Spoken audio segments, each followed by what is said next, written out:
राम राम. मी Prakash Mahajan, Mahajan and Mahajan YouTube चॅनलसाठी. महानगरपालिकेच्या निवडणुका पार पडल्या, सर्व निकाल आले, पण अजूनही त्याचं कवित्व संपलेलं नाही. नवी मुंबईमध्ये भारतीय जनता पक्ष आणि शिवसेना यांची युती होऊ शकली नाही. दोघंही स्वतंत्र लढले आणि तिथे भारतीय जनता पक्षाशी राजकीय लढाई लढून शिवसेनेनं जवळपास 40च्या वर नगरसेवक निवडून आणले. याचं श्रेय श्री एकनाथजी शिंदे, डॉक्टर श्रीकांत शिंदे आणि नवी मुंबईतील आमचे नेते विजय चौगुले यांना जातो. गणेश नाईक खरं म्हणजे आमचे चांगले मित्र आहेत, सुस्वभावी व्यक्ती आहेत, पण या राज्याचे कॅबिनेट मंत्री असून देखील राज्याचा विचार न करता ते फक्त नव्या मुंबईचा आणि त्यातल्या त्यात त्यांच्याजवळ आता ऐरोली एवढाच मतदारसंघ राहिला आहे. त्यांनी निवडणुकीमध्ये जी वक्तव्य केली, या वक्तव्यामुळे युतीच्या कार्यकर्त्यामध्ये कुठं ना कुठं तरी मनभेद झालेला आहे. मी असं म्हणत नाही की दोन नेत्यामध्ये म्हणजे माननीय मुख्यमंत्री देवेंद्र फडणवीस आणि माननीय उपमुख्यमंत्री एकनाथजी शिंदे यांच्यात काही मनमुटाव झाला असेल, पण गणेश नाईकजी, आपल्याला हे कळायला पाहिजे की सत्तेमध्ये शिवसेना आपली भागीदार आहे आणि आपल्या भागीदाराविषयी आपण बोलताना संयम ठेवला पाहिजे. तो संयम तुम्ही ठेवला नाही, उथळ वक्तव्य करत राहिलात. टांगा पलटी घोडे फरार. कुणाविषयी बोलताय तुम्ही? या राज्याच्या उपमुख्यमंत्र्याविषयी बोलताय. एकेकाळी आपण सगळे एकत्र होतात, काय एका शिवसेनेत होतात.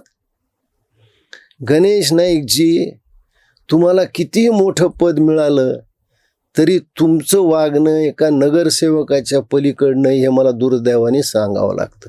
तुमची विचार करण्याची क्षमताच तेवढी आहे. तुम्ही या राज्याचे कॅबिनेट मंत्री आहात, तुम्ही राज्याचा विचार केला पाहिजे. हा, मला जर पक्षाने आदेश दिला त्यांचं अस्तित्व नाहीसं करून टाकेल. अरे काय बोलताय तुम्ही? कुणाविषयी बोलताय? एकनाथजी शिंदेविषयी, ज्यांनी मोठ्या समर्थपणे 2.5 वर्ष या राज्याचं मुख्यमंत्री पद सांभाळलं. लाडकी बहीणसारखी योजना त्यांनी आणली. प्रत्येक वेळा संकटाला ते धावून जायचे, ती नैसर्गिक आपत्ती असू द्या किंवा असू द्या. अहो, मराठा आरक्षणाचा प्रश्न त्यांनी किती चांगल्या रीतीने हाताळला. आणि तुम्ही कुणाला आव्हान देताय?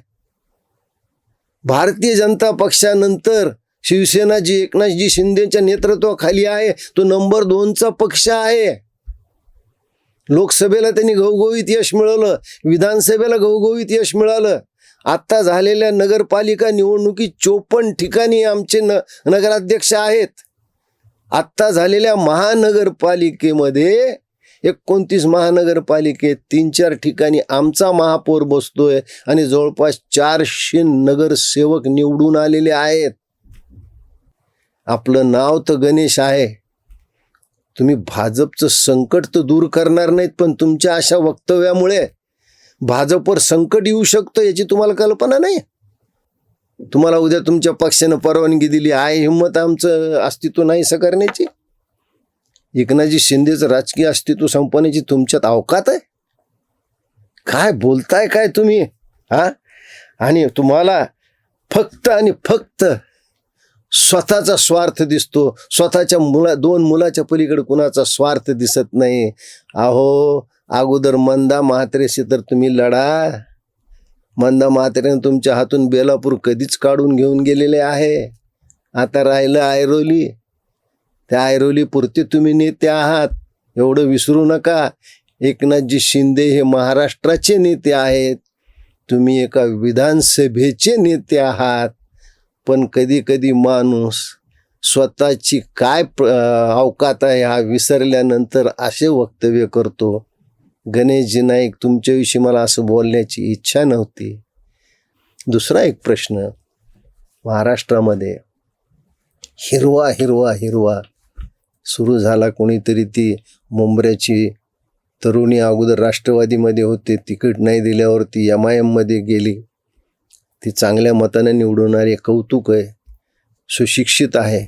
पण MIM मध्ये गेल्यानंतर तिचं सगळं वागणंच बदलून गेलं. म्हणजे 12व्या 13व्या शतकात जसे ते अरबस्थानमध्ये महिला राहत होत्या, ते बुरखा बिरखा, ते बोलणं बिलणं. नाही तर ही तरुणी राष्ट्रवादीत असताना किती मॉडर्न वागत होती. पण MIM मध्ये गेल्यानंतर तिला तेवढं कट्टर धार्मिकता दाखवावं लागली आणि तिनं असं जाहीर केलं की सगळी मुंब्रा मी हिरवी करेन. त्याच्यावर ताण म्हणजे त्याच पक्षाचे आमच्या संभाजीनगरचे माजी खासदार इम्तियाज जलील, त्यांनी हे सांगितलं की मुंब्राच काय, अगर अल्लाह ने चाहा तो हम पूरे महाराष्ट्र को हरा कर देंगे. मला हे कधी कळतच नाही ह्या MIMच्या नेत्यांनी. ते प्रत्येक वेळेस अल्लाला का मध्ये आणतात. तो अल्लाने चाहतो इन्शाअल्लाह. कशामुळं? अरे इम्तियाज जलील, तुझ्या घरापासून 25 किलोमीटर अंतरावर या महाराष्ट्राला हिरवं करण्यासाठी म्हणून आलेल्या औरंगजेबाचं थडगय याच मराठवाड्याच्या मातीमध्ये मराठ्यांनी त्याला गाडलंय. आम्ही लोक धनाजी संताजीची वंशज आहोत. तुझं हिरव्याचं स्वप्न आम्ही कधी पूर्ण होऊ देणार नाहीत. इम्तियाज जलील, तू काय प्रत्यक्ष तुझा आजा पंजा खापर पंजा जरी तू उतरला तरी भारत देश, आमचा हिंदुस्तान कधी हिरवा होणार नाही. अरे फोकलीच्या हो, तुमचा DNA शोधा, तो सुद्धा हिंदूचा असेल. धन्यवाद.